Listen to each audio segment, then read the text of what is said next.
I've been at work all day.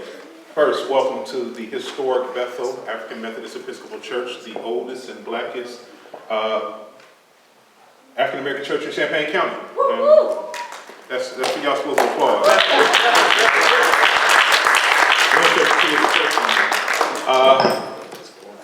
We are here tonight because this is what the community asked for. Throughout this past year and the situation with Unit 4, one of the things that's often been said to me in numerous spaces is that we are talking about the children, as we should be, but nobody's really talking about the needs of the black children. Nobody's talking about the needs of the African American students. We talk around it, we equivocate, we all lives matter it, but we're not speaking to what black children need. And so the organization that I work with in Butu, we decided that we were going to have a conversation on the state of black education in Champaign. And then we had an epiphany. Why are we talking about it? We're not running for leadership and to set policy. We're not running to control the school board. We just a bunch of scholars, community leaders, pastors, and we should do something different. And so we decided to invite the candidates in to have that conversation. Because talking about the state of black children is critical. It's that old axiom, if the rest of the world got a cold, we got the flu. The district is struggling and black children are especially struggling. So let me also say that I also know we love in this day and age to have whataboutism. And I encourage you to whatever group that you represent to organize the same forum and have the same conversation in your community. So if it's a Latino issue you don't think is being held, organize a forum and have a conversation. If it's a SPED issue, organize a forum and have a conversation. We are not in the wrong for hosting a conversation dealing with black folk. Don't need to explain. And I'm not going to over-explain it. So that's why we're here. You won't see me anymore because we're just the whole site. And so after my wife sets the ground rules, we're going to sit over here and enjoy this. We have moderated questions, and our moderators are people that you should know, Dr. Augustus Woods and Sister Imani Brazil. Please tell them.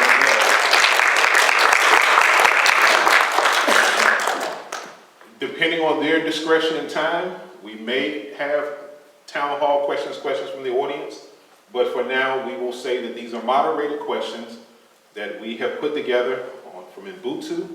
We have solicited questions from black parents, black educators, black stakeholders.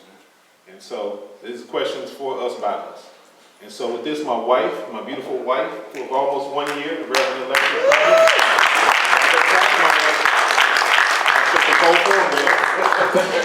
will set some ground rules for us. Beautiful. First, I just wanted to set some housekeeping rules. You are welcome to have water in the sanctuary. Please do not bring any food, and please take your empty water bottle with you to the trash that will be out here. If you need to go to the restroom, they are right behind you, so please go that way. In order to go to the restroom, feel free. For the candidates, when you're asked a question, we're asking you to answer your question within 2 minutes. I'll have a time over here. I'll give you a beep beep to let you know that you're to wrap it up, your answer, and we'll go forward from there. Any questions, any hosting issues you may have, as he has stated, we will be over here in the corner. Please feel free to come by and ask any questions you may have. I will now hand this over to our moderators. Thank you very much. And again, a big thank you to Bethel AME Church for hosting as the oldest and blackest church in Champaign. It makes sense that we would have a conversation about the status of education for black children and families in Champaign. What we also want to do is be real clear about what brings us here this evening. It is not just the craziness and shenanigans that continue to go on in our local school district, but we have to understand what's happening in Champaign in the context of the national movement against public education.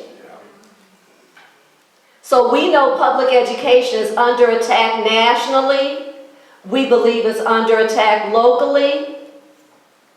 And so we want to have this conversation in the context of protecting and even growing public education. We also want to be real clear that this is now what is called a majority-minority district. What that means is black kids and Latino kids, for instance, add up to more than white kids. So it's not a majority white student district anymore. Does that mean white kids are supposed to be kicked to the curb? Absolutely not. For whoever is putting out garbage like that. All we're asking for is excellence and equity in education. Because you really can't have a quality education without equity in a diverse society. Right? There's got to be room for all of us. And we can't be serious about education unless we're serious about an excellent education. Right? So nobody's talking about dumbing anything down to include everyone. We're talking about the supports and structures that are in place to make sure all our students can rise. So one more thing we want to say about this national context is it's become very ugly locally. And guess what? It's really ugly nationally too. And somehow it seems to be ugly about the same stuff. I'm not saying who voted for Trump. I'm not saying who voted for Harris or anyone else. I'm talking about policies. I'm talking about practice. I'm talking about a culture that is created. And we have had a negative culture created nationally and locally.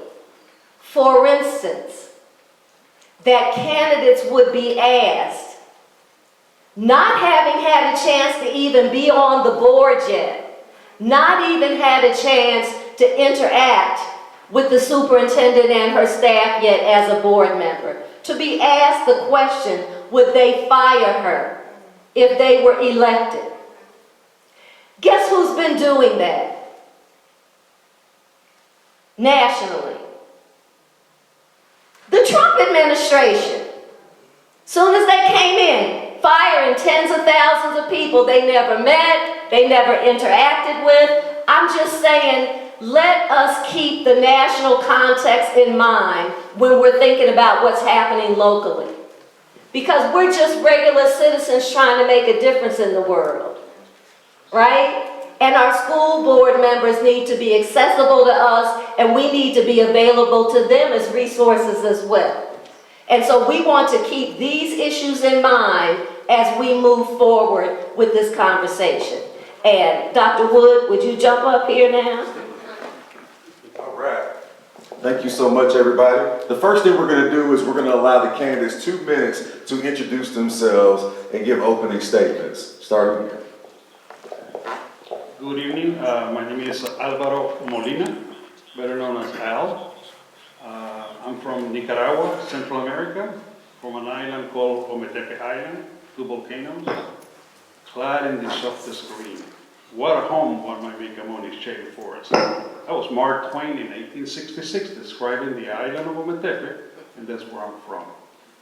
I got here in 2018, right before the pandemic, with my 2 kids and my wife, and settled in Savoy first because somebody gave us shelter there, and then rented, and then jobs, and we're stable here now. And we have deep commitments in education because I have created schools myself and have bankrolled schools with my profits, with my own money, to provide a free bilingual education for 115 kids. So my background is in making money and reinvest the resources into the environment and into education. So that's who I am. And my wife works as a teacher in one of the schools, and I work for this job. So that's my job now. And then I have 2 kids, one in Central High School, and the other one is at International Prep Academy. And we are a bilingual family that don't have a dominant language in our brains. And I've been in and out of the United States since 1969, when I was put on a plane with a chaperone and I landed in Memphis by myself. And then, but I had a chaperone, okay? So I lived in Memphis for a year, and I didn't know the family. I had a host family that which it was very racist. So the N-word came left and right. And then luckily I went back, and I went back with a hillbilly accent. But I'm not a racist.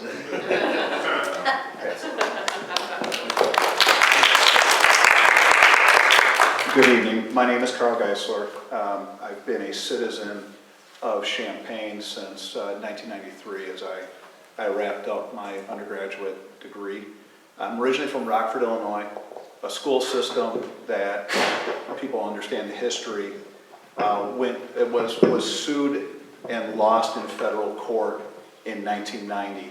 The same attorney that represented the plaintiffs in Rockford was the same attorney that worked with the Johnson family on their complaint in 1998 that led to the consent decree. Part of the reason why I'm bringing that up is in my professional life, I do a lot of business strategy. I work in construction and contract management. And one of the things, especially since the 2015 redivision of the district and the unfortunate misallocation of the construction funds, it statistically has appeared to me that the district has become divided into two. We have a haves versus a have-nots. And as somebody that's been an active educator, I was working as a teacher's aide in the 90s while I was working on my master's, and as a parent volunteer, currently actively volunteering at Centennial High School, it's become more and more apparent that we have families, good families, but they're lacking the resources. They're lacking the things that public education, which benefited my immigrant father in the 1960s, has now been lost. And it does, I agree, it's going to take a community effort, but I want to hopefully, if I'm asked to do this, great. If not, I'm very happy, for anyone who knows, I love coaching track. I'm going to be back. I'll be back on April 2nd. I'm still going to run practice. I am still going to stay committed because I've seen how Unit 4 has benefited. My youngest is graduating in May from Unit 4. He'll be attending WashU in St. Louis. My oldest graduated from Centennial, and we've been very happy, and I want to see this district continue to grow.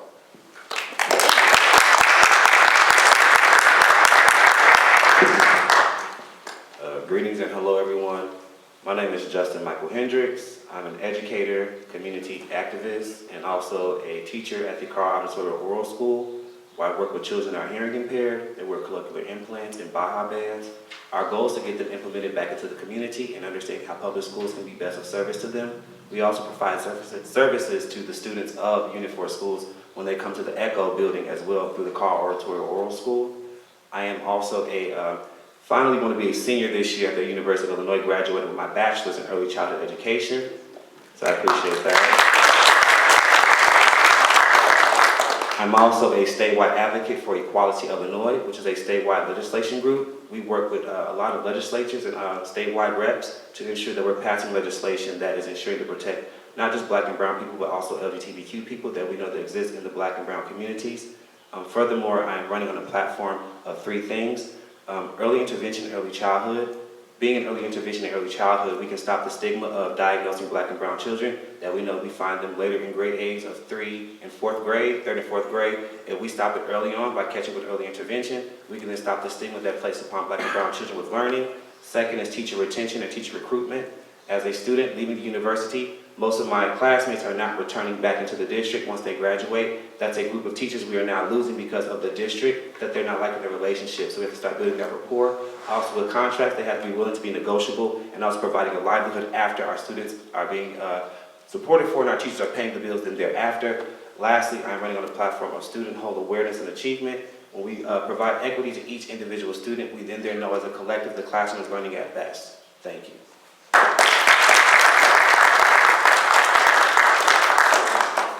Hi, I'm not going to speak as fast as Justin. My name is Roselle. I'm originally from Malaysia, born and raised. I came to the United States to pursue an education, college education, and was fortunate enough to have a graduate assistantship to study here. Between my husband and I, we speak 7 languages and only English is our common language. So he's from a different country and I'm from a different country. And we have 2 daughters. Our oldest graduated from Centennial 2020. She's still a little bit bitter about not having prom and graduation. But she's going to graduate from college after 5 years this year. So we are very excited not to pay her rent anymore. I have a second one who's a junior at Centennial. I am a teacher by profession. I have, as far as I remember being a teacher, even when I was a child I was a teacher. I was raised by a widowed grandmother who made her livelihood by teaching children in her kitchen. So when we got older, me and my brother and my sister, she made us teach the children. So we have always been teaching. I currently teach at Next Generation School.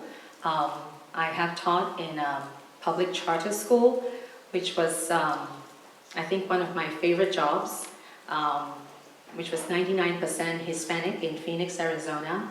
And I love how they set up the curriculum to ensure these children had a very high success rate. So I'm very interested here today to listen, actually, to learn about what we need to do for our Black children, because to be honest, I do not have the expertise of what is really actually going on with our Black children and why they are performing and why they are struggling, and I want to learn and understand and see what I can do to help.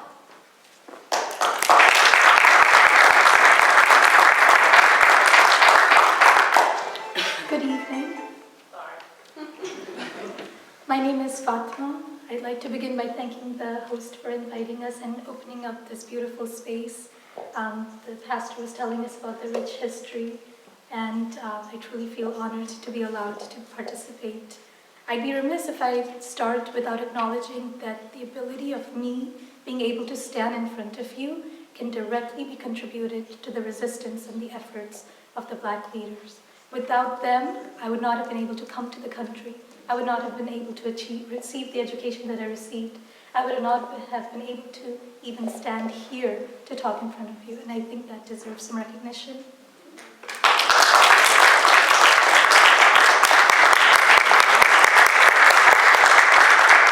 I think it's also important to note that we do live in a community that has been historically segregated and remains to this day.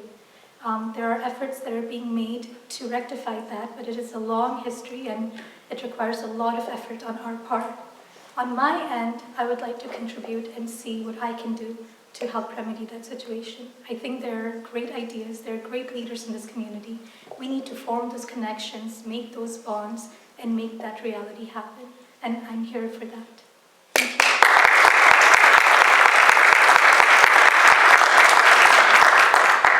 Good evening. My name is Ronald Baker, and I'm honored to be here tonight as a candidate for the Unit 4 School Board. I'm originally from Decatur, Illinois, proud product of the Decatur Public School District in Decatur. I'm also a proud veteran of the United States Navy Nurse Corps and currently serve as a certified registered nurse anesthetist at Carl Foundation Hospital. My career in healthcare has been rooted in service, compassion, and accountability values that I will bring to this role as a board member. I'm also a husband, father to 3 Black boys that attend our Unit 4 public schools, and a dedicated youth coach in our community for over 14 years. From wrestling to football, I've worked with hundreds of our young athletes, instilling discipline, teamwork, and leadership, skills that help them succeed both on and off the field. I'm running for the school board because I believe every student in Unit 4 deserves access to a high-quality education that prepares them for future success. My focus is on closing the achievement gap specifically for our black and brown students, ensuring that all students can read and do math at grade level by 3rd grade, addressing the critical staff vacancy shortages impacting student learning, and improving the overall culture of how we view our public school system.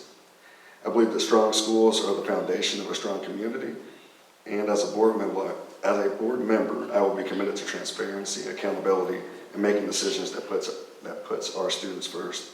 Thank you for the opportunity to be here tonight.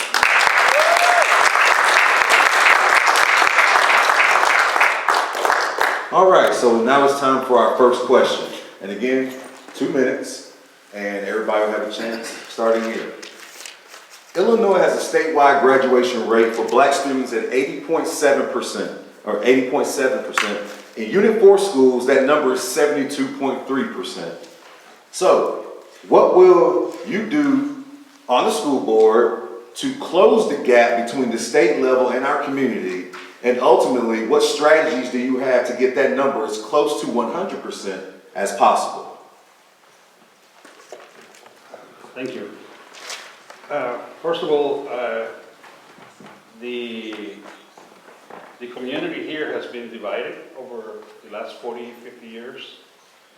And I can only speak for the history because I've only been here for 5 years. But we're in the north, right? North-Champaign.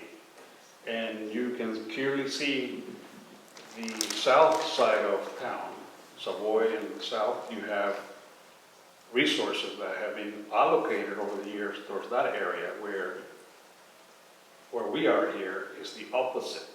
So it's very difficult to visualize the improvements without the resources and without the structures that surround education.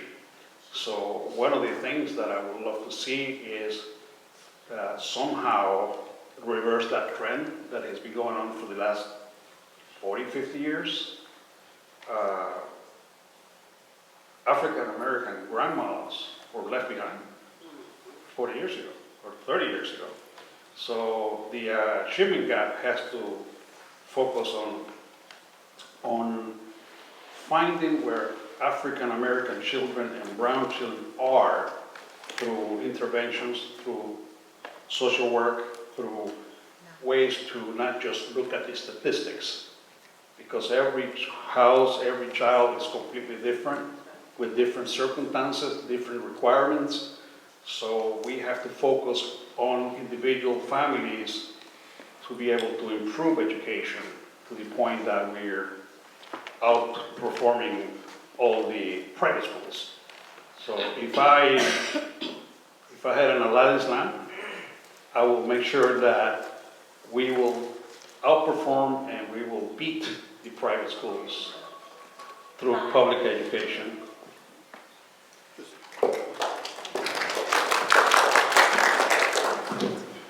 One of the things that has impressed me about Dr. Boozer is that she has shined a very bright light, especially on our early intervention programs from kindergarten through second grade through third grade. We need to continue that. We need to continue pouring into that.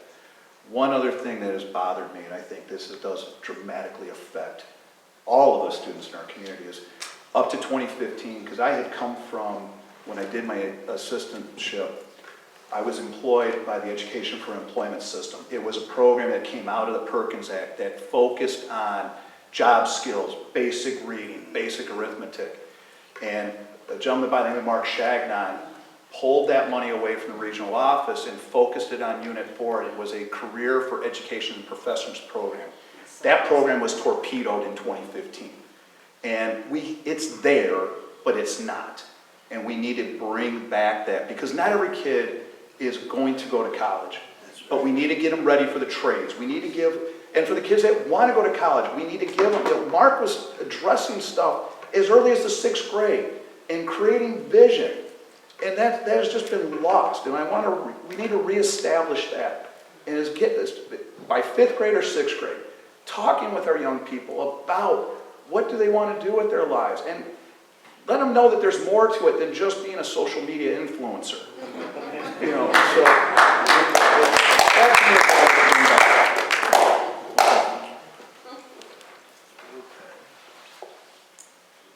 All right, so my answer is in the realm of a trifecta. So you have school, community, family. Schools, of course, we know early intervention has to start before kindergarten. Early childhood starts in preschool. Those earliest levels of social-emotional development, appropriate practices when it comes to development, understanding how we work with children and also accommodate the families when it comes to early intervention. We're building in the house from the school. When it comes to our community, our programs that we have in our community for our Black children, they're great. But where's the data for the actual academics in our programs? I see tracking numbers. I don't see academics. We can take so many college tours, but until we have the tracking as far as what we're doing academically, I'm just looking at numbers of bodies and programs. We have to be honest with ourselves in those conversations. When it comes to our household, our families, our Black families, we must be honest. Proficiency levels are low. We have to start having an honest conversation of challenging ourselves and our families when it comes to literacy, providing those free rich print materials. Furthermore, when it comes to the public library, we have people that are in our community that are saying that they're on the boards, but yet, where's the bookmobile? When I was growing up as a product of Union 4 schools in the consent decree, the bookmobile was active in the Black community. I look forward to that coming in the summers. So therefore, we have to start being accountable, hold ourselves accountable, but also be respectable and have the honest conversation. Thank you.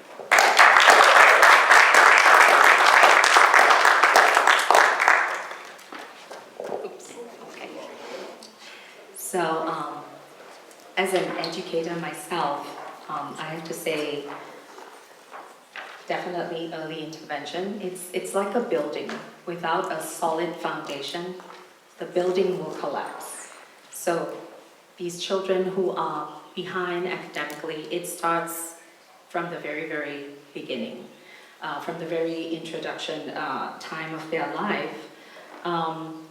I also do speak to a lot of teachers. Being a teacher myself, most of my friends are teachers in multiple schools. And one of the things they tell me is, when you're in front of a classroom and you have 30 students, your lesson plan, most of the time, if you get like 20–30% of it, you're pretty good.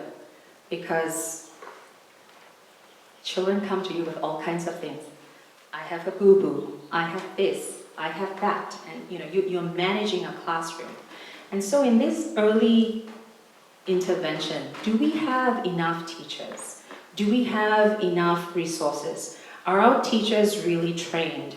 I know CKLA has a lot of success in the K1 and 2, I believe, but a lot of the 4th and 5th grade teachers tell me they were just given the curriculum. There was no training.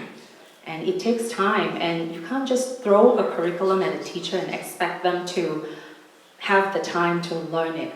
It's not possible. If there's not enough of us and they are spread so thin, it is not possible. So, I mean, these are just some of the things as an educator, as a teacher, I would like the support. And, that's one of the things. But also I would like to know why some groups have more difficulty. Probably we need more community wraparound programs. Single parents, their house is a lot different from, two-parent house. And okay.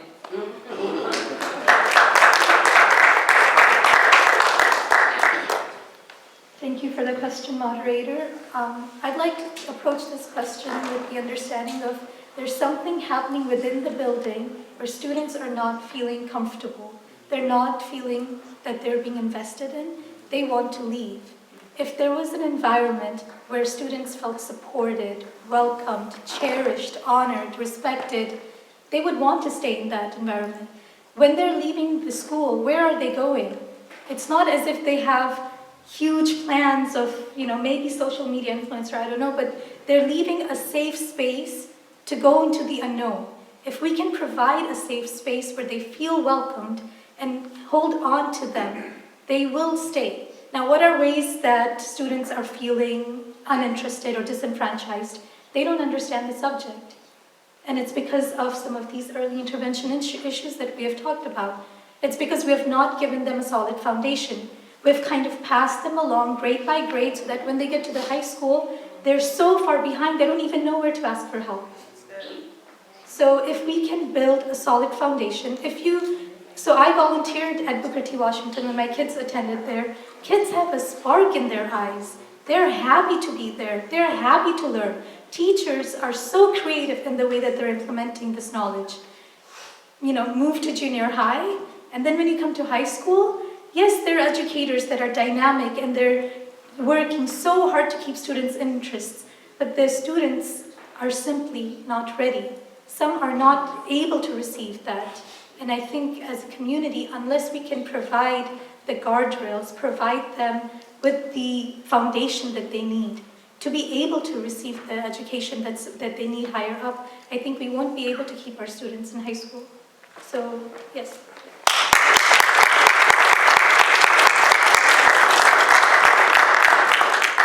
Can I sit down and answer this question? Absolutely. I think this is a multifaceted question with a lot of things that persons before me have mentioned, in their answers. But plan to try and address this is absolutely the early intervention. Is trying to focus or shift those resources to put more of those resources earlier into our kids' framework or whatever there. Utilizing a bunch of resources when kids are in the 9th, 10th, 11th, 12th grade, there's not a lot of return on investment there.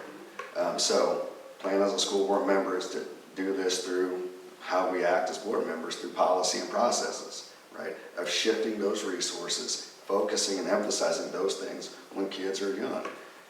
Taking those resources and putting more of those K through 3rd grade should give us a bigger return on our children, on our graduation rates. So big emphasis there, making sure that our kids are reading at grade level when, before they're, once they hit 3rd grade and K through 3rd grade there.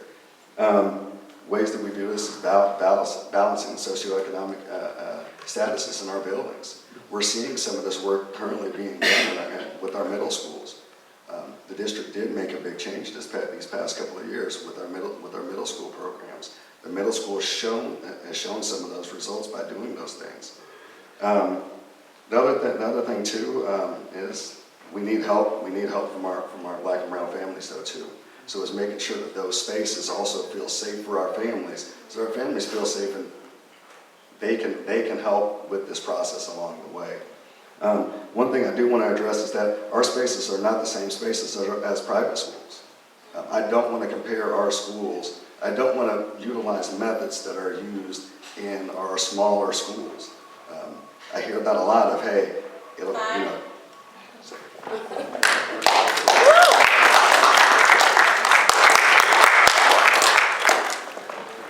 So, it feels as though the conversation has taken a shift to a deficit mindset. So I want to pull us out of that, because too often when the conversation shifts to Black children and families, all of a sudden the conversation is about what's wrong with us and what we're short of and what we're deficit in. I think everything that was said from us, from you, correct. But let's do this. Let's back up a moment and get a sense of really why we're all here. Y'all decided to run for school board for a reason, and I think you should give our participants here some opportunity to understand honestly the motivation. Because people have different motivations for wanting to run.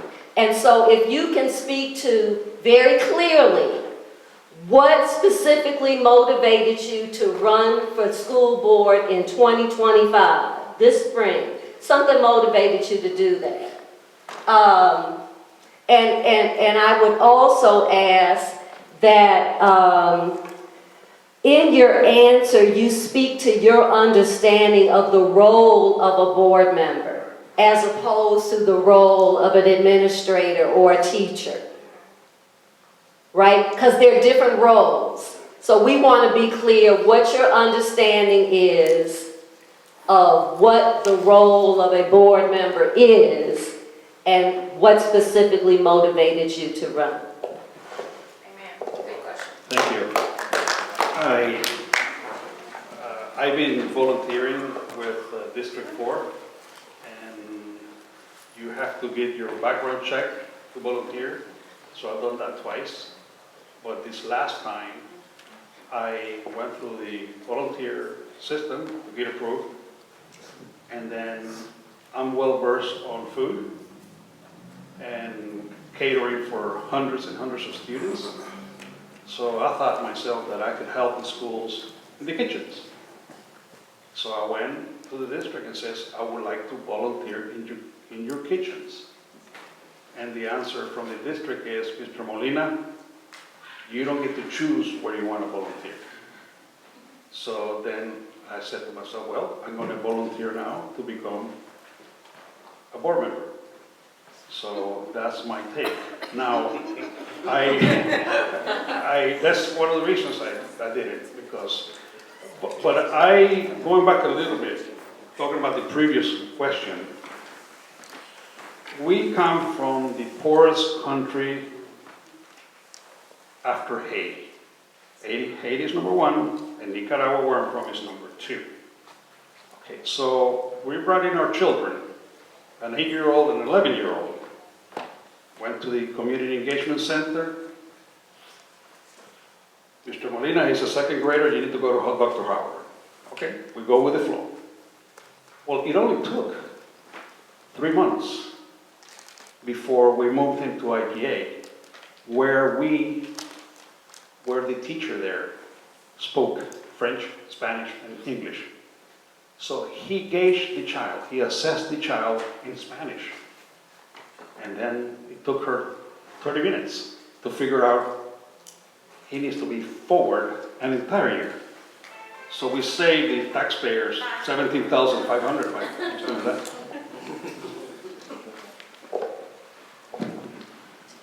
Thank you. I gotta confess, I'm an Eagle Scout, and you're sort of taught, one of the things is always leave the campsite better than when you found it. And for me, like I said, Unit 4 was really great for both my boys. You know, Stratton to Jefferson to Centennial.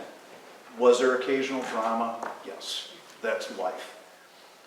But as I'm now transitioning away, or my kids are graduating, that doesn't mean I want to see Unit 4 suffer.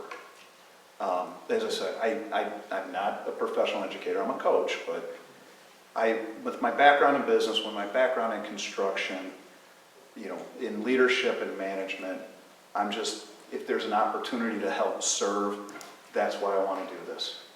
It is a great district. It can be better. There's always that, you know, it's like until somebody wins an Olympic gold medal, you're still second place. Until we are the #1 district in the United States, there's always room to improve. That's why I'm doing this.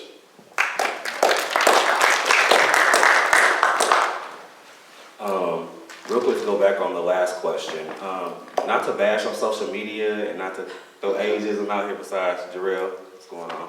I just want to say when it comes to social media, we have to be mindful of how children are learning now, so let's be mindful of children are learning to type through like touch, swipe, type, tuck. Nothing is like them physically doing things.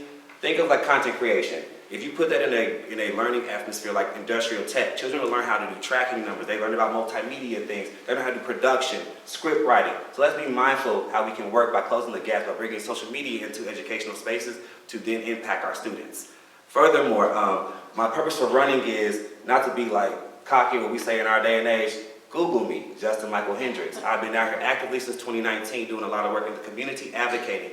I have a grassroots initiative, Hitting Homeboy, which I focus on marginalized communities, primarily black and brown, queer and trans people. I have a food pantry at the city building that we fought through protesting to ensure that as we're protesting in the streets, they don't think we're just black people yelling, but we have a purpose. We saw that there was food insecurity downtown. So what do? We provided by having resources.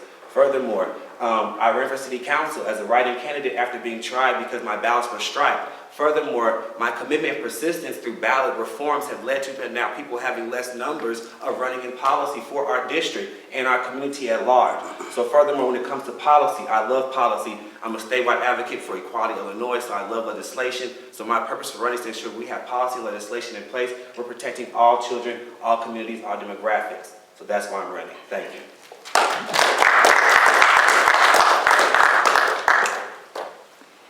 Okay, so The first time I went to a board meeting, it was actually to make a public comment. And it was about a resource that I felt was coming to Unit 4 a little bit late. My child was then a sophomore, and it was February 2024, and they did not have the Blue Book app that they required to do the PSAT test. I did a little bit of research, and I had friends in other districts in Unit 4 whose kids had the Blue Book app from September. And I felt this is a national standardized exam. How is it equitable that Unit 4 does not have it in February and their peers have it from September? I did not get to make that public comment because the board was unable to have coffee together long enough without breaking into a fight. It was a small problem. PSAT is not SAT. She can still do it this year.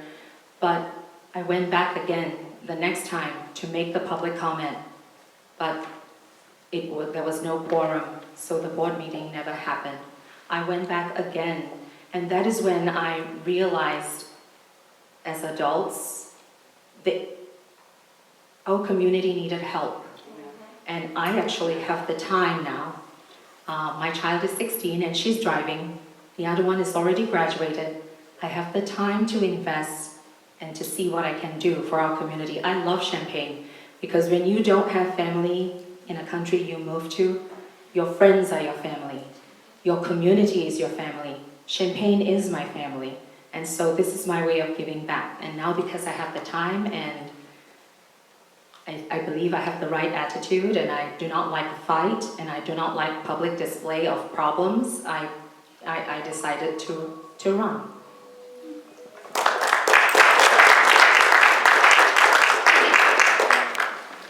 I decided to run for the school board because I think diversity matters. I think the more voices we have at a table, I think the more differences that exist at a table, I think new ideas, new innovations can flourish. I think that I bring a voice as a brown woman, an immigrant, somebody who has been in Champaign for 20 plus years. My kids have been attending Unit 4 schools. I have a graduate degree and I work as a biostatistician, so I bring some of that academic background with me as well.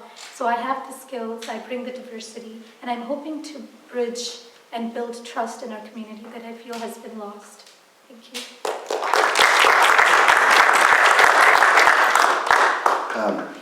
I'm running because, after I graduated, or while I was in college, I read, I think it was the USA Today, and they had a statistic on the literacy rates for Black and brown students. And those literacy rates were roughly the same as what they are today. And then as I continue to go on and enter into some of these spaces, I start realizing that as I get older, representation doesn't even out to when I walk into different rooms.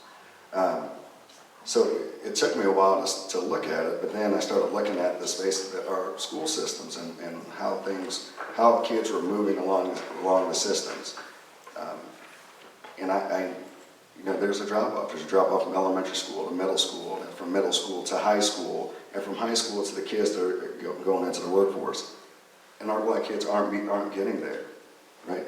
That is my internal reason of why I'm running. I want our kids to be in the same, to represent those professional spaces. And I think it starts with our school systems.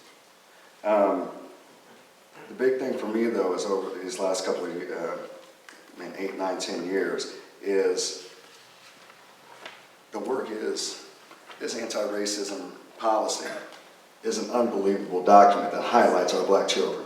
It is the first thing that I have seen in 15 years that gives a precise system or a framework to attempt to do this work. Without a framework, it's hard to implement big change. This got passed in 2020. I want to continue to use this as a framework to get to that next step. The school system before that was working off of just what The work is in place. I want to continue to improve some of this work. I don't want to go back and try and recreate the wheel. Hello.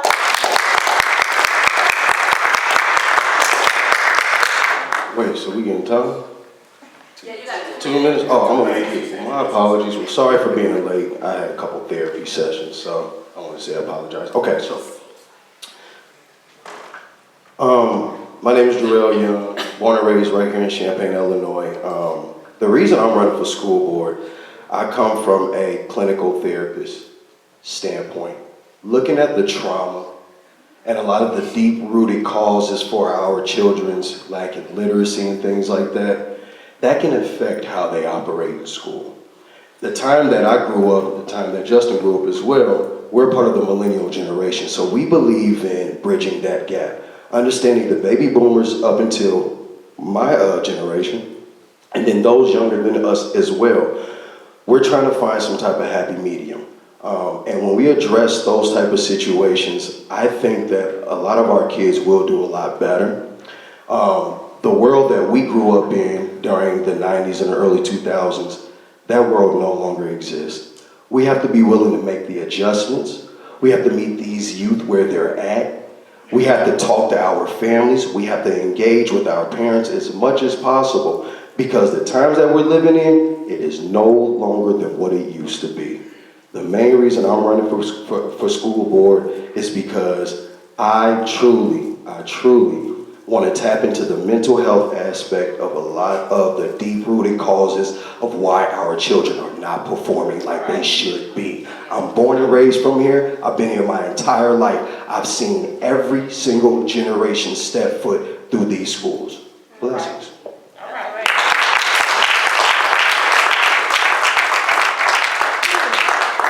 So, keeping it real, we'll be careful not to ask two-part questions.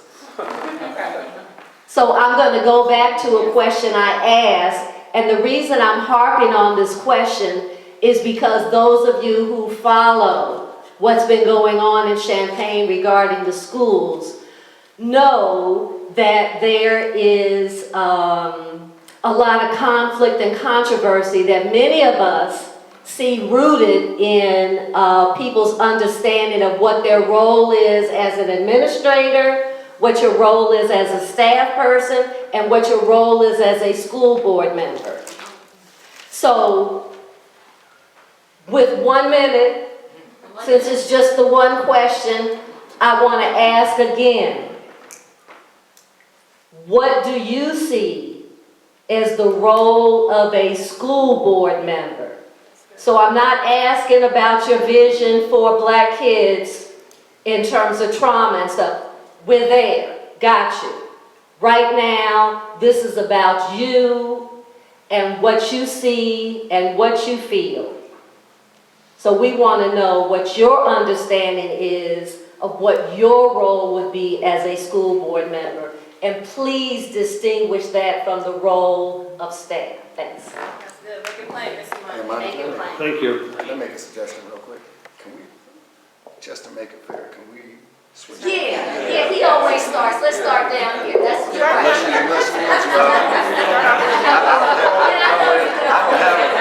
A snag answer. Right. Yes, right.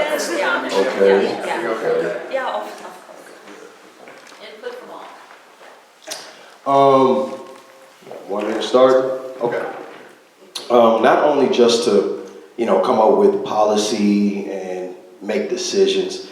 I think as a school board member, my role is to advocate, connect with everyone, be a voice for the voiceless. That's about as plain as I can get. For those that typically can't communicate how they feel or their concerns, they can bring that to us and we can game plan, we can create ideas based around what we can do to meet these families' needs and these kids' needs for them to better succeed. Simple.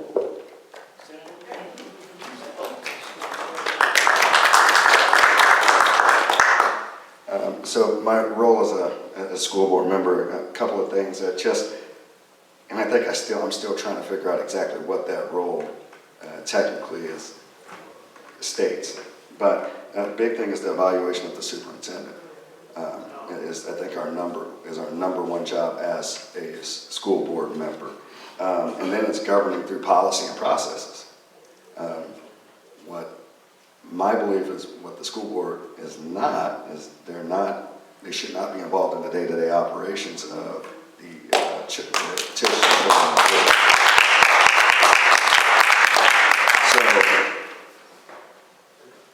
What I want to do is I want to get on to be the best school board member that I can be, and I want to follow those processes and respect the professionals that are the experts in our education system. So that means that the principals, the superintendents, the teachers' aides, those persons are experts in our school buildings. I want to allow them to do their job, so I'm going to support them. And then lastly is the chain of command. It's following a chain of command and communication.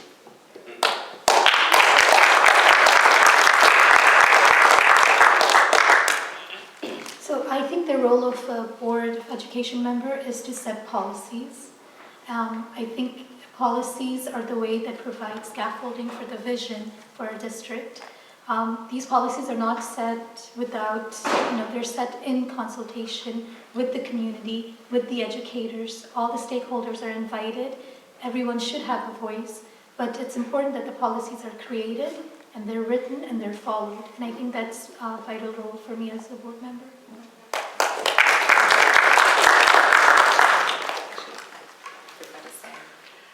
As a board member, I do agree with both Ron and Fatima. So both of them, I think, yes, your job is to hire and evaluate the superintendent as well as set policies.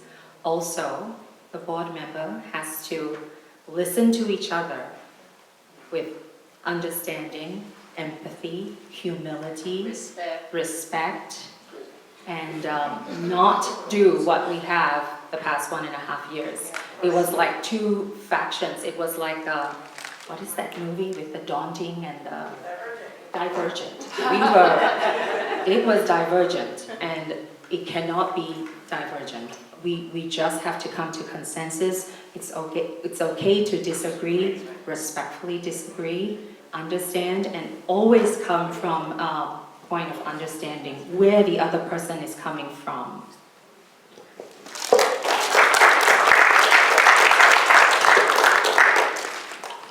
So go ahead and agree with everyone else. If elected, personally for myself, my role is policy. I love policy and legislation. Furthermore, looking at data and details, looking at demographics, looking at other states and other cities and districts and how they are in comparison to our districts, how we improve those metrics.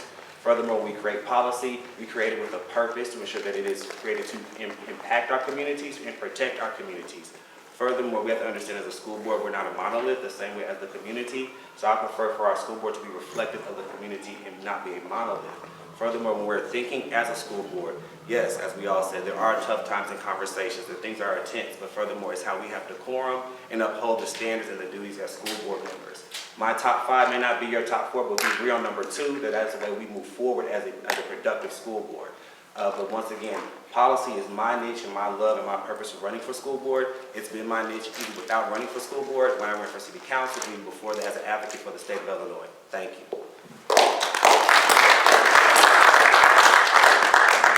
As someone that has reported to boards and more importantly sit currently on a board for a non-for-profit, my first role is I'm a steward of the community and the resources and of the budget. And being able to go through the profit and loss statement and determine are we putting the resources in the right places for our children. That is a board member's role.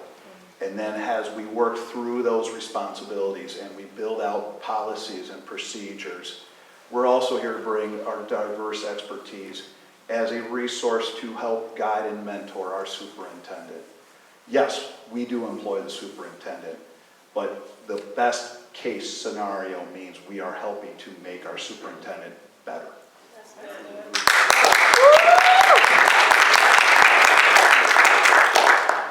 Yes, as a board member, It was explained here where we should be, where we supervise the superintendent, evaluate the superintendent, and the administration is here and the board is here, so separate.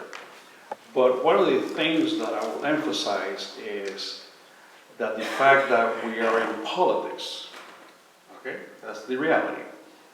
And I will make a great effort where my intelligence is not compromised by politics. And by doing that, I think you can fend off the good, the bad, and the ugly, but move forward with independence to think and not get influence either from the administration or from other board members, because you can be coerced into going this way or going this way. And it might not be the good one.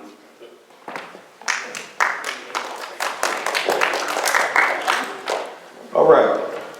So one of the most devastating effects over the past 40 years has been the loss of African American instructors from classrooms. I'll probably get more than that. I mean, that's huge. I mean, the research, there are dozens and dozens of papers and books that show that the diversity of instructors, when people see themselves in the people they're learning from, it empowers and inspires them. Right here in Unit 4, only 7.8% of teachers are black. Yet nearly 40% of our students are black. So the question to our guests, to ensure our students can see themselves in their instructors, what will you do on the school board to pursue the growth in the number of black teachers in Unit 4?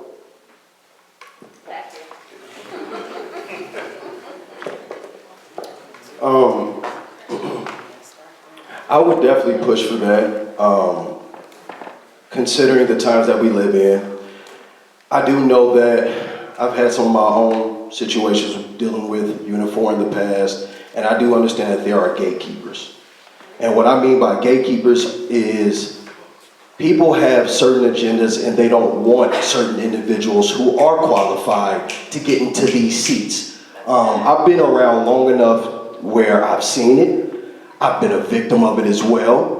And that's the reason I decided to run for school board as well, is because I know that if we have more people in there that look like me, we can connect on a whole different level. That's called cultural competency. You know, so I would definitely push for it, absolutely. Yes, I mean, this is definitely an issue because representation absolutely matters. I think as a school board member, one of the things that when looking at policy and processes and those matters is making sure that our teachers are also represented when it comes to the unions and stuff like that also. We've been in discussions with our local, with CFT and with CESP, and when I've had conversations with those individuals, there's no representation there that looks like our teachers and the diverse student population that we deal with. So that'll be a question or a change that I would like to see, is that I'd like to see some type of representation from our black community in on those union leadership talks. When I talk about the racial equity policy or Section 7, I'm not reading exactly, states that the board directs the superintendent to aggressively recruit and develop teachers and staff who reflect the diversity of students. Like I said, this work is in documentation. I would like for this to move further into implementation. It's also in the strategic plan. So that is how I plan on utilizing this, my platform here, is that this was the first step. It's time to take it a step further.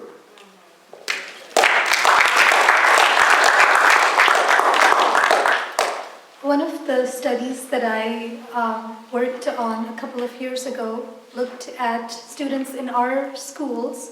It had students grade themselves on their performance, and it had teachers grade the students as well on the performance. And then we looked at the dyad. How did the teacher and the student compare?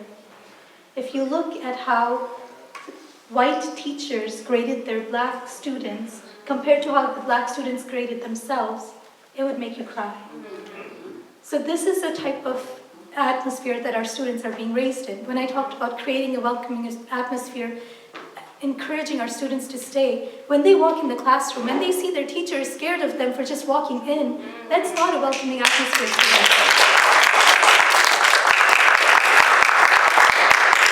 So we heard that there is a plan in place, right? The strategic plan and the resolution highlight that it's imperative that we get teachers of, black teachers, brown teachers, teachers who look and represent the students in our community. The point is, how do we get them here? When teachers Google up jobs in Champaign, what does the education look like? What they see is the circus that we have. We're not doing ourselves any favor. I'm hoping that the new board will create a more peaceful atmosphere where teachers will be inclined to come in. And there's a lot more that we can offer our teachers to encourage them to stay. Thank you.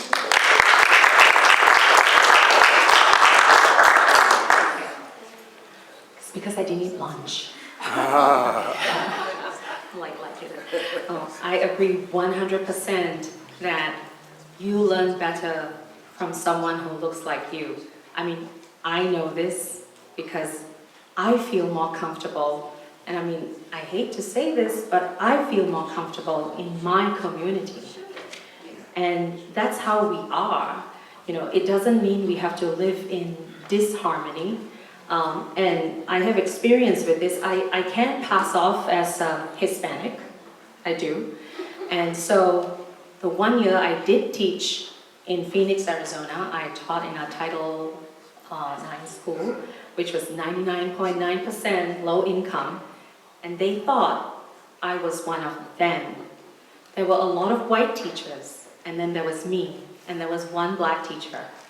I had more success with them because they accepted me as one of them. I looked like them. Eventually they found out I cannot speak Spanish. They looked out for me, and we built relationships that they are my Facebook friends until today. When we moved back to Champaign, they helped me move. They were my community. So yes, 100% you learn better from people that look like you. So.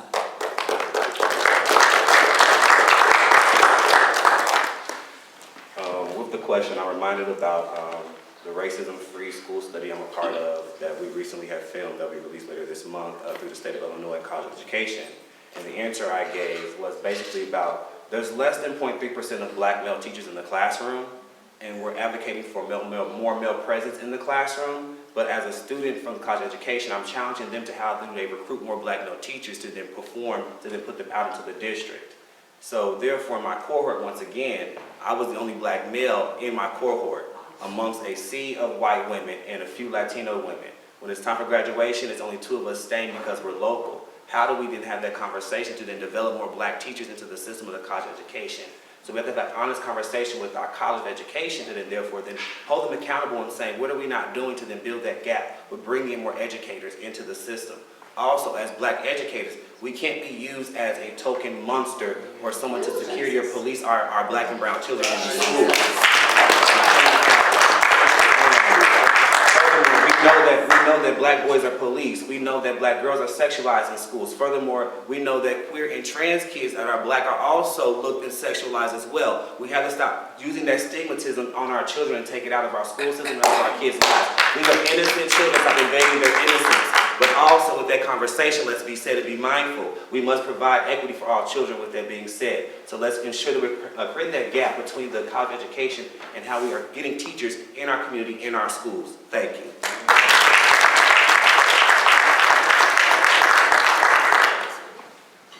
I see this as a two-part solution. There's a knock on our community, especially if you're young and single. This isn't necessarily the best place to land, and that's a bigger issue, and I don't want to get caught up in that myth. But we do need to work to develop and retain local talent. At the moment, U of I College of Ed is not that local resource. I would say we need to go look at Eastern Illinois. We may need to go look at Illinois State. I would even argue going up to Chicago State or UIC.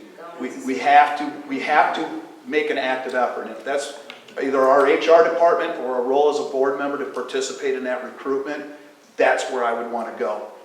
But in the long term, we need to identify. I see a young lady here that's wearing a future teacher t-shirt. We need to develop local young people.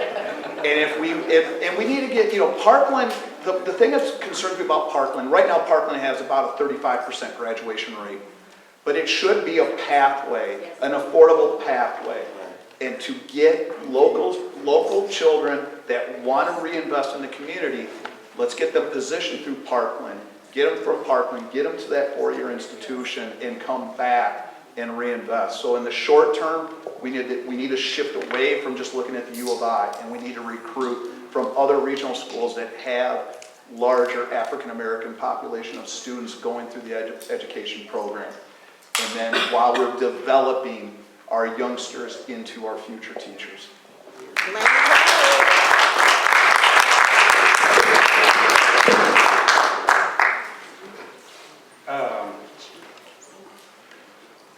I speak English, and I'm speaking English to you guys because most likely that's the only language you know. So, there are exceptions like her. So having said that, I believe that to recruit and retain black teachers or brown teachers, we have to start in kindergarten. And we have to start with bilingual education in all schools, starting in kindergarten. By the time they graduate and reach high school, those students are fully bilingual, and then they head to whatever university in our region, and they will become fully bilingual black or brown teachers. But if you don't start at that age, it's very difficult. Once you get to high school, you struggle. You struggle with languages. So we need to start very young and recruit bilingual educators from all over the world. It doesn't matter where they come from. And I'll help the district to recruit and retain, and not only that, but to sponsor teachers that will come from Argentina, Spain, Nicaragua, where I'm from. And then we also have beautiful African-American communities in our countries. Okay? Guatemala, Nicaragua, Panama, Honduras, Venezuela, Colombia, all that beautiful strip of the Caribbean is populated with African Americans that speak a beautiful Creole, Jamaican accent. Okay? And it's music in your ears. Thank you.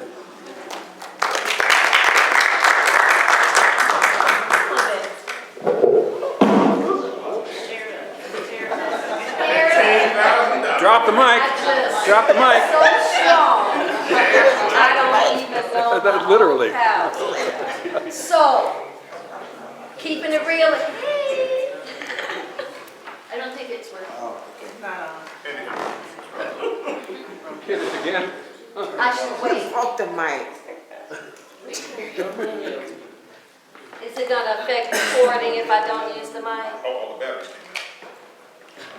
I'm powerful. I knocked all the batteries out. You're loud enough. We'll hear you. Okay, y'all, should we go ahead? Let's go ahead. We don't have to talk. Wait. Does it work? Oh, okay, does this one work? Thank you, Reverend. So again, keeping it real, we want to find out from you all. The strategic plan has come up over and over. And for those of you who would like a copy, there are copies up here for you to take home with you.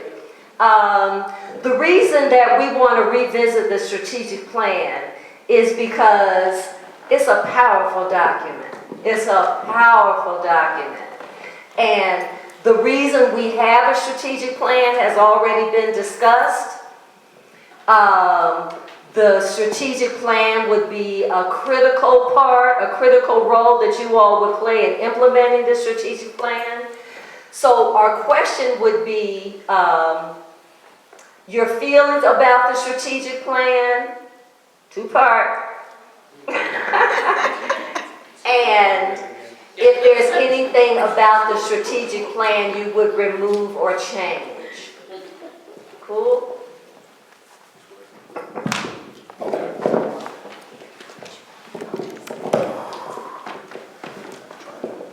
He knows a little bit about science. Is it not working? I'm just trying to tighten it up because it's a little loose. Just be careful. She said it won't tighten, just. Okay. So you said two-part, Miss Monty, right? Yeah, so the first part, I was at the strategic plan meeting a couple days ago at, what church was that? I'm sorry. That's safe.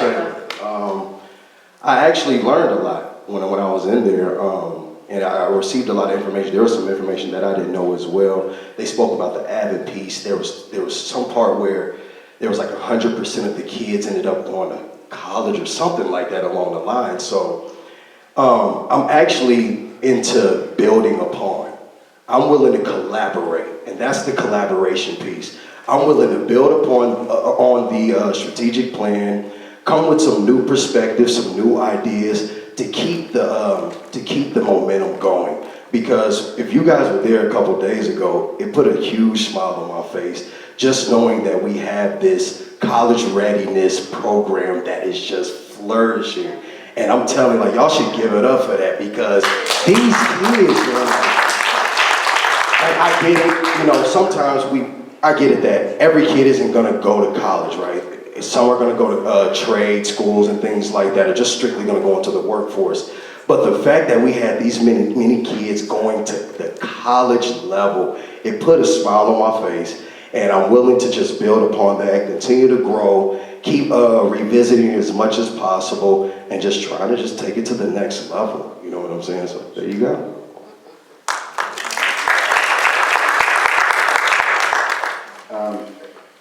I think the question was whether two Your parts. feelings about the strategic plan, if you would change anything. Okay. Feelings about the strategic plan is that I do believe it's a very strong document. I do think that while there is a narrative of work not being done, I think this is the proof that through some of the drama, there was a lot of work being done, and the work this isn't work that started 2 years ago or 4 years ago. This was work that started a while ago. One of the things that got brought up that was new to me at the meeting in Salem was that the strategic plan went into place in 2020, right? Well, we had a big thing that happened around 2020 with COVID. So this strategic plan is delayed by about two years.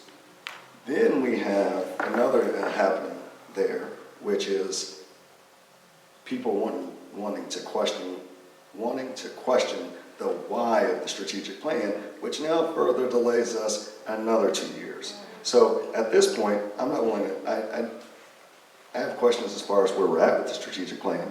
And then as a board member, my role is going to be to evaluate kind of where we're at with it, to add or maybe shift resources towards some areas that maybe in 2020 it was more of a concern with X, Y, and Z, and now in 2025 we have more data than what we had then to shift them and say, hey, listen, maybe we thought that this was relevant in 2020, now in 2025 and moving forward, because the end date on this is 2025. So it would be our role as board members to take this document and to reshape.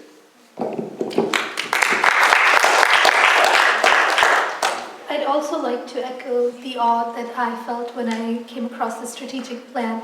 I think it shows what can be done when we work together. I think it was derived in consultation with community. So there was a lot of feedback, there was a lot of collaboration that was happening, and we came up with this beautiful document.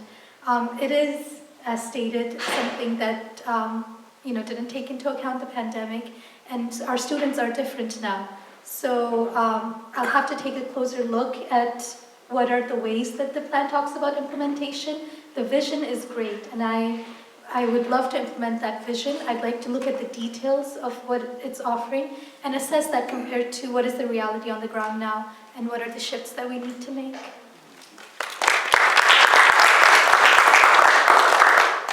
Now, just to echo, it was I attended the strategic plan on Wednesday, and it was definitely a big learning experience for me. I definitely like the direction it's going, but I would like to ask more questions and look at where we are. The plan looks great, actually, and I just want to see where we are, what the data is right now, and things like that. So, I mean, I just have good things to say about the strategic plan from what I heard on Wednesday.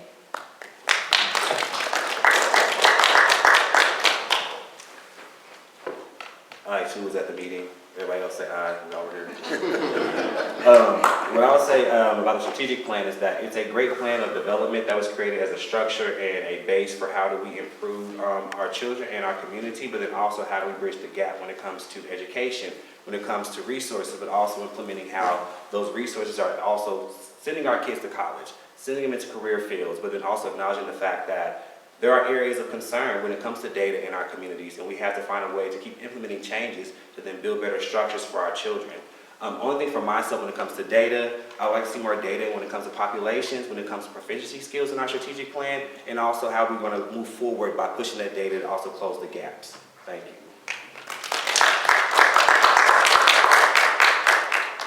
Unfortunately, I did not go. I was out there. So, everybody's going to give you some help for that. But the reality, Dr. Boozer's made the strategic plan available to all of us. And so when she first turned that over, I reviewed it. The thing about strategic plans is the best ones are almost a living document.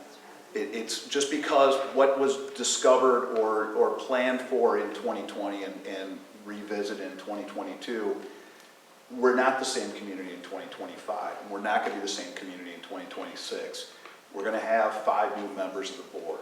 And it's going to be our chance to take that original vision, get this new community input, and make sure that, just as we talked about the data, that we are still attacking and driving things that the way it was maybe originally envisioned. And if it's time to pivot, being honest and open enough to say, you know what, this particular segment of the plan is not working. Okay, we need to revisit. We need to get it together as a board and help influence what those changes need to be. That's my point. I also was at the Salem church, and it was my first time on an African-American church, and this is the second time on an African-American church. 162 years old, right? Good. So the strategic plan was written before COVID-19, and then the entire country went upside down. I was working at Walmart at the time, and I was in charge of handling all the knuckleheads that didn't want to wear a mask. Okay, so I was exposed all the time. Well, what I'd love to see is to visualize through the strategic plan the agrarian, obsolete school calendar. Okay. So how many of you know and have children working in the cornfields? Nobody. So I would love to see moving forward a balanced calendar that is catered towards the working families. We just don't have 2.5 months in the summer to go on vacation, and what you end up having is summer learning lost. And it accumulates over time and over time and over time. By the time our kids end up at middle school or high school, you have 1 or 2 years of education you lose over the summer. Now, people here, some people do have the resources to go to the Bahamas and sit under palm trees or pay for amazing summer classes. So those children are moving forward. But how about the working families? You have your kids are stuck in your apartment, in your condo, in your house, and that's a big point for me.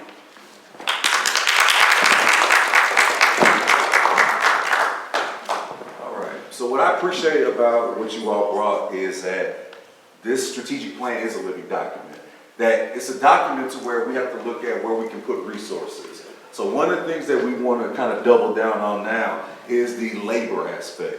Because while people are excited about the college readiness and all those things, we have to be honest about our current conditions right now. And that there are very few jobs that are available in this area for anyone, particularly with college degree readiness. They're just not investments in Champaign County right now. The University of Illinois takes up a lot of space but doesn't build those types of jobs anymore. You have a lot of youth right now who really don't know where they're going to go. And since the trades are no longer directly involved in the schools, then that leaves a resource gap for a lot of our youth to think about what kind of career can I actually build. So the question we want to ask now is, what are some material, tangible strategies that you can provide to the strategic plan that can bring trade education back into Unit 4 schools as a central piece, looking at where we are in our economy and where we're going over the next decade? Yes, I think we should visualize other countries and what are they doing with trade skills. You can look at Germany, you can look at Finland, you can look at a lot of European countries where they prioritize being an electrician, being a plumber, being a construction worker, or whatever it is. And some of those countries, they don't have private education. It's all public. So all the resources are towards public education. But we have to look at those countries. Finland is one of my favorites. But Germany too. I mean, I ran a hotel where I will receive 3,000-4,000 tourists every year. And there was no question in my mind that a Western European person that will arrive at the hotel, they will speak English to me. Well, but that's not their language. So how do they do that? Through their school system. So we should be able to do the same thing here where we're graduating tradesmen. Imagine if you are an electrician and you arrive at a home and they don't speak English. But if you speak Spanish or French, you start wrapping it up in your own language and then you get more business. And we appreciate it, believe me, when somebody speaks your language and you're wrapping it up in that particular language, you connect right on. So I talk to the roofers sometimes. I speak Spanish with them. I talk to the people mowing the lawns. I speak Spanish to them. So, and we have to figure out long term, how do we create individuals where they don't have a dominant language in their brains? A dominant language. That means you have to be able to speak, write, and read in 2 or 3 languages. Okay? Dominance. So that will be a goal that we should look for.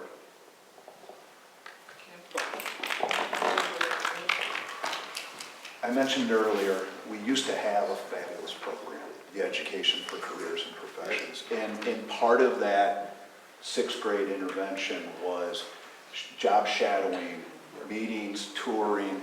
And I do believe the trade unions are hungry to kind of reconnect. That's where we have to reestablish that program. We have great guidance counselors in our schools, but we're missing those guidance counselors that can talk into this and help set those opportunities up.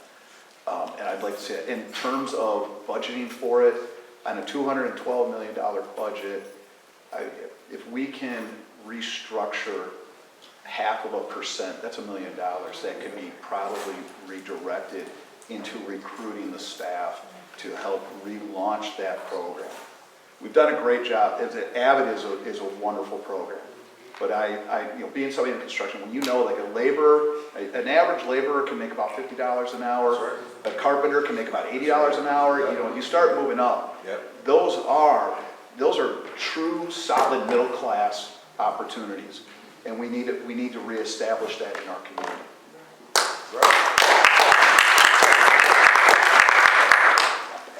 I think we have to just start asking the question to our children, what do you want to be when you grow up? just in kindergarten and preschool. We have to keep asking that question yearly. And I think by asking that question yearly, we become more aware of the children and what they want to be and what they're invested in. When it comes to career-wise, then we bring those skills to them. Furthermore, I'm big on utilizing our career and community resources. Parkland College has the SWIFT program.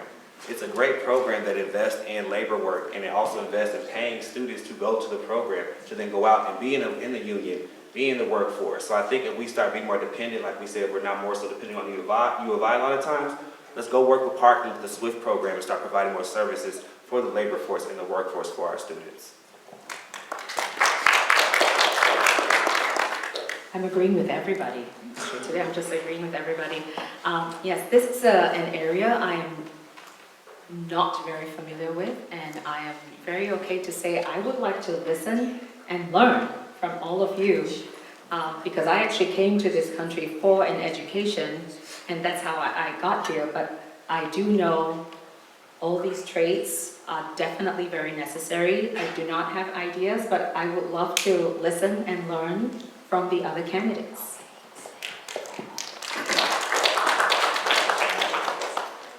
So when my son graduated 2 years ago, he started at the U of I. His best friend, on the other hand, had the skills to start his own business. Where did he get those skills? At Centennial. He took an auto shop class.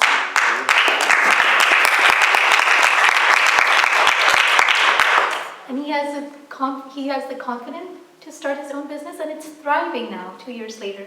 My own son, my second son, took woodworking at Centennial. First semester was just, try out, let's see how I like it. Turns out that he loves it, and he has the skill with it. So now he's taking it again, and he's going to see how can he use that in his future.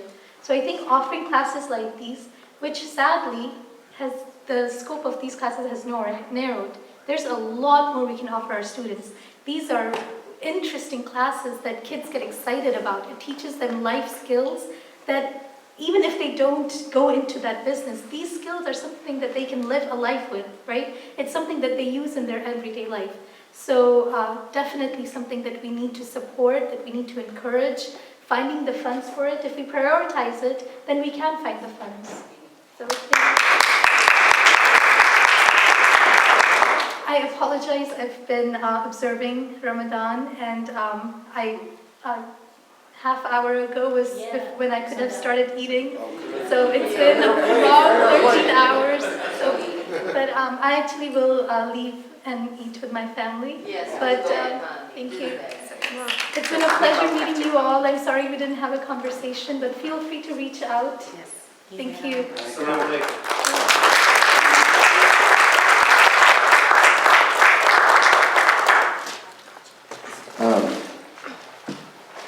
My answer to this is, I think some of this work is being done in our schools. I would like to evaluate where we are at with some of these things. It is amazing the amount of people that do not know that in our high schools we have an auto mechanics room that looks like the real deal. Like it is the business. So some of these things are happening. I think it's some of that negative narration of some of the things that we don't, if you're not there, you don't physically see it, you don't think it's going on, but some of these things are happening in their schools. The other thing I think is we have to get kids in front of some of the jobs so that they know about what these jobs really look like. So job fairs, bringing in persons that are in the trades to talk to some of the students. I think some of that work is happening. We might need to do a better job of providing more opportunities for them. What I don't want to lose sight, though, is that we need to make sure that when they are in front of those jobs and careers, that they are ready to take the next step. So that means that our kids need to be able to read a tape measure. They need to be able to look at a contract and be able to read it to understand what it means. When I want to go and I want to be a part of a trade, I have to be able to have those basic skills. So I don't want to lose, I think we need to do some, this is some of the shifting of these things. A lot of times we want to put our kids in front of these areas, they don't understand. Right. If they don't have the reading and math skills to get there, us showing them these jobs is not going to do a lot. So I don't want to lose sight of the focus that we have to make sure that our kids can read and write at grade level so that it is a reality for them to go to the trades and be successful at doing those jobs.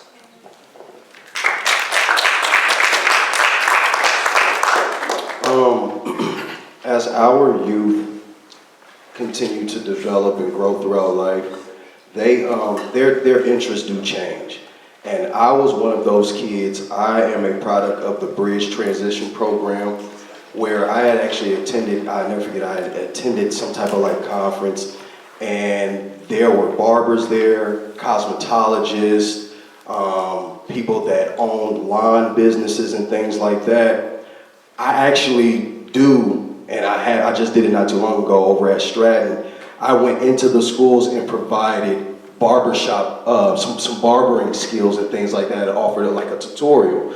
So I'm also willing to do the work and be out in front and be in the field as well. I'm willing to share my gift, my blessing with the youth. A lot of our teachers have hidden talents. They also should be willing to share what they can do outside of just teaching, you know what I'm saying? That's one of the things that I would bring forth to the table as far as trades and things like that. Bringing in different programs. 4-H, they do that as well. I've done some work with them. They used to have a Fab Friday over at Booker T. Washington School every Friday, and we had actually taught the kids about artist development, how to shoot their own music videos, how to write their own lyrics, and then they shot a music video and created an anthem for the entire school. So us being in these leadership positions, if you have a talent, a hidden talent, be willing to share that with our kids as well. And that's something that I'm willing to do, and I've done it before, and I'm going to continue to do it, whether I'm on the board or not.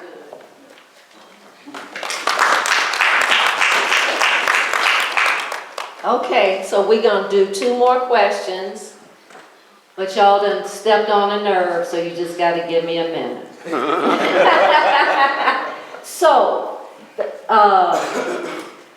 this idea of intellectual health, I think is critical to take a look at right now. Because what we don't want to do is say, either you're college ready or you can go to the trades. What we want is for Black children and Black families to be intellectually healthy, right? Because laborers need to know how to read, and need to know how to think, and need to know how to write, and need to know how to understand a contract. And we're talking about making money to live a middle-class life. To be a citizen in this country, there's something about citizenship, right? That we have to have the intellectual health required to make good decisions. Because these people were saying, oh, they're not college ready, but we'll send them to the trades where they can be middle class. How they gonna make decisions about who to vote for? Where are the critical thinking skills? So I don't want to separate out intellectual health from what you do for a living. That's my pet peeve, sorry. Not sorry. So, given that, our next question is, again, given the national state of affairs, was it just yesterday or the day before the Trump administration came out with like 200 words we're not supposed to say, and like black was in there? Black, intersectionality. Intersectionality, thank you. Yes. Gerrymandering, race. We're literally not supposed to use these words in school anymore to their thinking. So, intellectual health, critical thinking skills, being able to see yourself in the curriculum, being able to see yourself in front of you, being able to see yourself administer in your school district. How can you assure, what have been your thoughts as a school board member? How do you protect Black studies, for instance? How do you protect these things we hold so dear? And it's not just for Black kids. right? Black history is a critical part of American history. And when we leave that out, we're not preparing good citizens to make good decisions about the environment, about our food, about science. It doesn't matter if you go to college or not these days, you better be a good critical thinker and you better have intellectual health. Given that, back to the question of Black studies. 2 minutes. Your thoughts on how we teach that in school, if we teach that in school, and do you see yourself being able to resist the national pressure upon you to pull these things out of the curriculum? Yes, sir. Thank you. I think we're going to have to figure out a way to bring Muhammad Ali back alive. Yes. So he was so eloquent, it was amazing. Well, we ended up with some, I'll repeat again, knuckleheads in Washington. Lots of them. So we have a huge problem where potentially we might lose 17% of the budget from the schools. So that's $22 million. Okay, how are we going to find that? So we're going to be facing dire situations, that very difficult situations if that happens. And we have to be ready as a community to confront all those challenges that are going to be thrown to us. Because remember, we are in a sanctuary state, and we are in a sanctuary city, and they already have a microscope looking at us. So how do we, as a community, how do we raise the funds, assuming that the federal government will eliminate most of the funding? So that's a situation that is coming. We all know that it's coming. So we have to be ready as a board member, as a community, raising funds. That's critical to raise funds so you can keep the level of education for everybody. So I look forward to face those challenges. So I might be knocking on your doors, not to get your vote in the future, but I'll be knocking on your doors to get some money for the schools. The question was very specific. Yes. You didn't answer it. Well, Address the question very specifically. Will you fight to ensure that Black history and Black studies remains and in fact expands throughout this Unit 4? Yeah, look, I can't, I'm not from here, so I can't trace back the You don't need history. to do that. You need to take a position. Right. I don't care what it is. Well, the position is that when I travel around here, and I'm traveling with my son, and I ask, where are the Black farmers? Where are the Latino farmers? So, you know, we Latinos and African Americans, we've been getting the short end of the stick for centuries. Now, the question is so wide where I improvise. So I don't, as you notice, I don't write anything down. Okay, and then we have historical facts over the years, over the centuries, over the decades, where the African Americans, the Latinos, and the Native Americans have been oppressed for decades. So how do you reverse that trend to move forward? You know, to raise to the level where we can succeed and we can outpace other races and other communities. But until we don't focus on those inequalities that we have. Yeah, they keep teaching about it. Can you reiterate the question? Okay, thank you. The question, thank you. Thank you. So the question is, given the pressure from nationals and the 200 words we're not supposed to use now, the schools aren't supposed to use, will you protect African American studies in our schools. Hold on. First of all, I need to apologize to you. I wasn't discounting the intellectual. Oh, no. Okay, no, but being in a house, for those of you who know me, my wife is, she's a PhD. She's the smarter half. And you know, she's teaching sociology, media studies at both Parkland and the U of I. We talk about this stuff all the time. I know people that aren't college educated that are probably some of the smartest and wisest people in the world. So I'm not just, I have a degree, that's fine. But I want to come back to, yes, we need to teach people how to be responsible citizens. Okay? I'm on record, I've been on record. There's no need to, just because we have a political environment that is attacking valuable information, valuable history.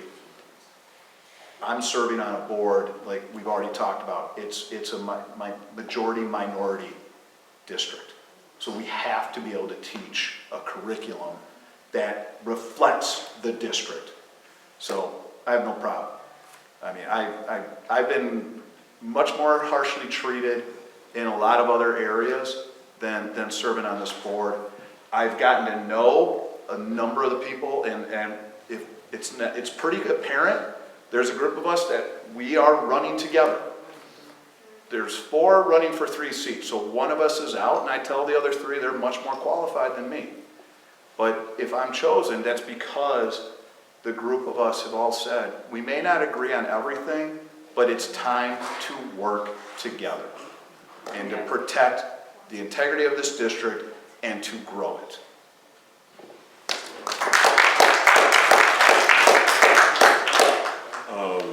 Of course, I'm here to protect Black studies at all times, but we all know Martin Luther King, right? Do you know Bayard Rustin? Yeah. So we have to start making sure when we're telling history of Black history, we're being knowledgeable of how we tell it to ensure that everybody's accounted for. So when we're doing Black history, I want to make sure we're acknowledging Marsha P. Johnson, Bayard Rustin, Nikki Giovanni. We're ensuring that we're also putting all spectrums of Black in our conversations of intersectionality to ensure we're protecting Black studies. We're doing it all the way.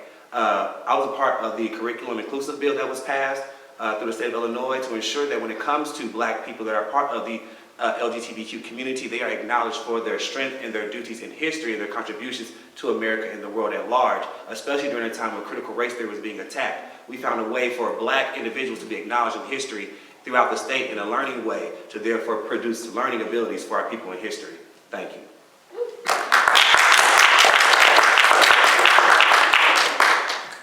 I'm going to try and give a couple of, hopefully I can tie this all together, but one of my favorite plays is Hamilton, right?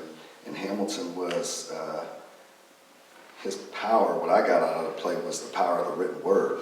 It's one of his greatest things that he did was he was able to put his thoughts on the paper and to have a document that would stand the test of time, to set a precedent, right? Our precedent for the Black community is this document I keep talking about. Some of the things that the divide that we're seeing in the school district is because of this document. I'm here to protect this document, right? So it gives me chills to think about it because people put a lot of work into this. The ability to be able to sit there and write something down that is cohesive and has a plan behind it is huge. There's people that are offended by this document. This is the reason why you're seeing some of the discourse that you're seeing on the school board. I'm going to protect the document, right? I'm going to try my best as a school board member to make sure that this document is protected and that it serves our Black and brown kids. There are people running that are threatened by this, right? This is the reason why this election is huge. You can, and I'm not going to say the words, but FAAFO. Right. You go ahead and you can, and if you want to, I'll talk to you about after this what I mean by that, but you can find out and you can see what happens when this document is not protected. And people are trying to do that. So when I say that this election is huge, this is exactly it. This is what we're talking about. We're talking about people have put in the work to do some of this stuff. We've had some really great educators put in work that includes our teachers, administrators, all that stuff there. But I'm here to protect this document. This is one of the biggest reasons that I'm sitting in front of you, as passionate as I am about this.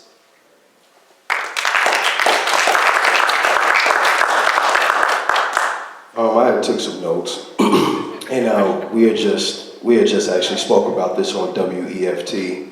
I'm gonna make this short and sweet. Black history is American history. And it is our job and our duty to always emphasize that and make sure that we drill that into our kids. From everything I do as a social worker, I have to be culturally competent. I have to push for cultural significance, from resource allocation to monitoring and accountability to professional development, community engagement. I'm going to make sure, and I stand by Ron as well, I'm going to push for that document, and I'm going to protect those studies moving forward. I like to say one thing, I've got a little extra time, I want to say this.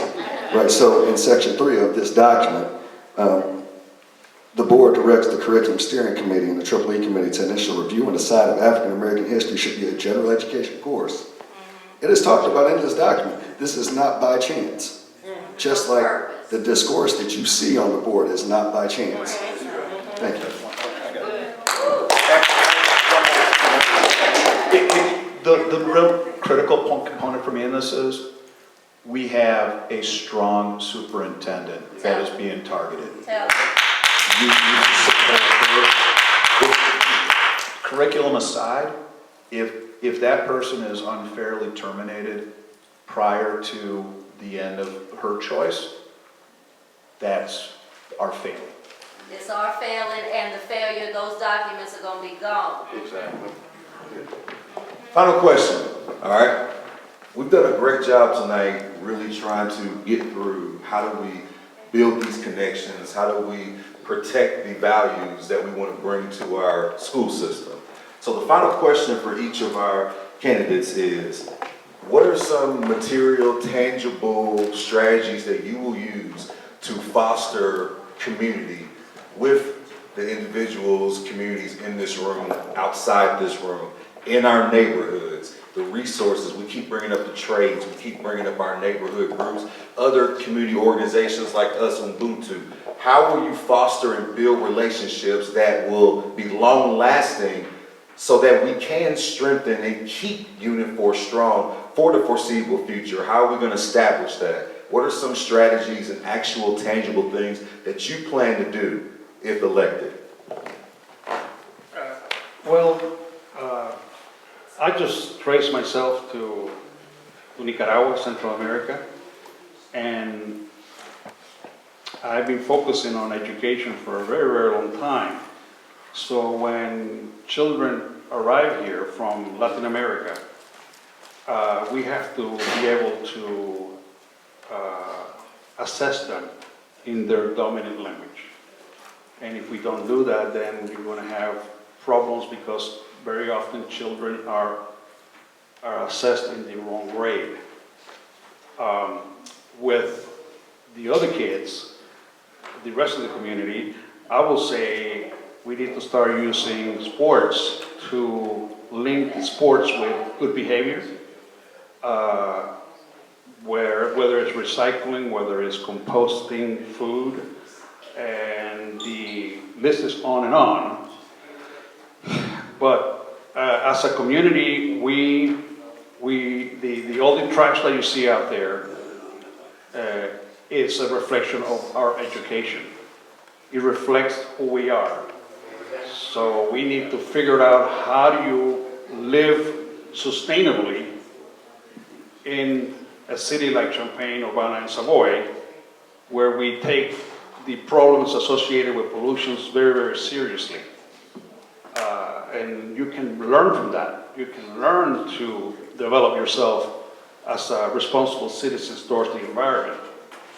So this is something that, if, let's say, for instance, we pay for recycling at home, but when our children get to District 4, we don't recycle. So we are sending the wrong signal. Okay, the same thing goes with composting your food. If you compost at home and then nothing is done at the schools, then again, you send the wrong signals. Vegetable gardens, the list goes on and on and on.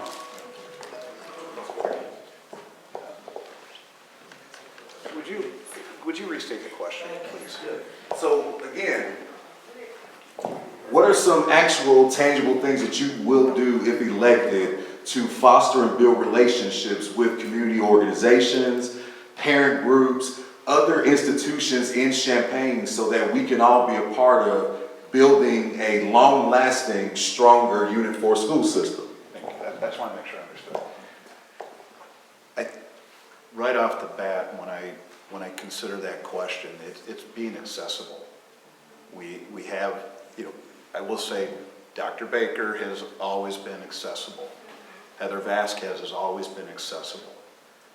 We have people who have modeled that, who have gone across neighborhood lines to be available. And I think that's the first point, is we have to be open. We have to allow more voices to speak into this. Myself personally, I still like a little bit of trying to be boots on the ground. If time allows, and I've been serving at Centennial, if time allows to be able to still at least volunteer in different schools, it's not to get gotcha. It's to be able to see and learn in what is going on.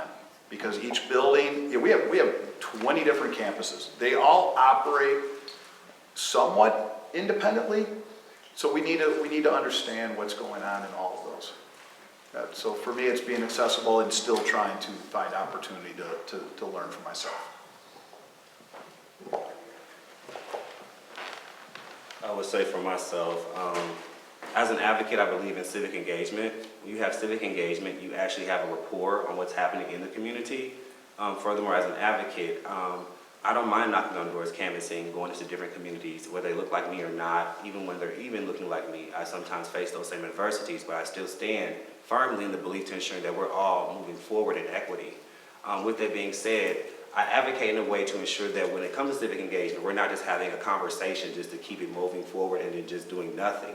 I like to put productivity behind it and ensuring that we're seeking successful solutions that are data-driven, but also action behind it, and we're investing in it so that it's reoccurring and not just a one-stop shop situation where it happens and falls flat. So that's something I'm always about, is about civic engagement. Furthermore, the youth component.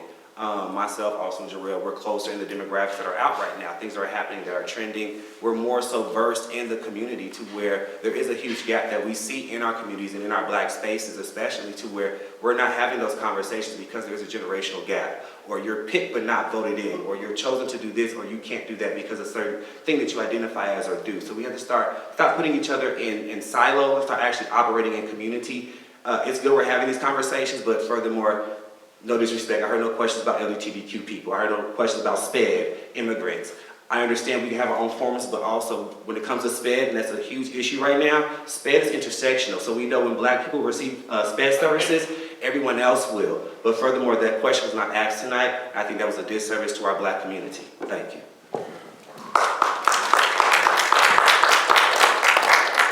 I'm going to go off of, I think one of the first News Gazette questions this kind of reflected, I can't remember specifically, but I spoke about looking at the man in the mirror. And so my first part is to get uncomfortable, and that's me running for this office. It definitely forces me to step out of my shell a little bit and to take on a different role. I also want to be a positive steward of the community. I think that's one of the ways of garnering more support, but doing that with intentionality though also. So Justin brings up a good point about SPED. I've had some conversations with persons over the last couple of weeks and stuff about issues within the SPED department. Those conversations were hard conversations, and a lot of it is I'd like to see more black and brown people be leaders of the SPED department and voice our frustrations in the SPED department of black and brown voices. That's another way of me getting uncomfortable is saying, hey, I'm listening to some of your concerns, but those concerns are coming from persons that I don't feel like are very reflective of our SPED students. And then trying to coach people up. It's trying to get people to be some of those leader advocates, to feel comfortable to voice some of those concerns in some of those other areas.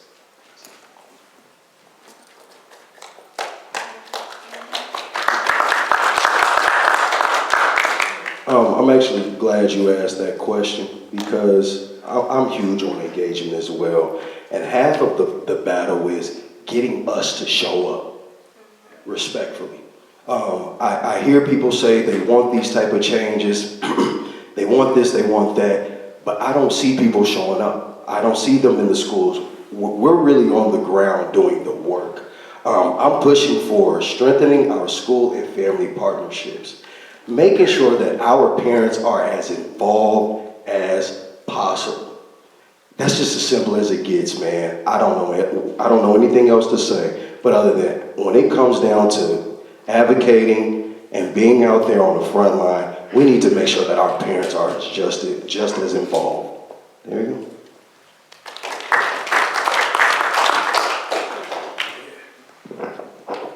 Can we give our candidates a round of applause?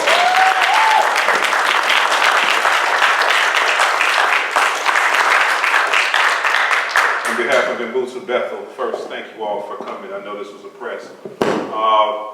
I have to make this statement. All 11 were invited. 4 said can't make it, personal reasons. Never mind. But each one of you all had something to do, and you pressed through. That's right.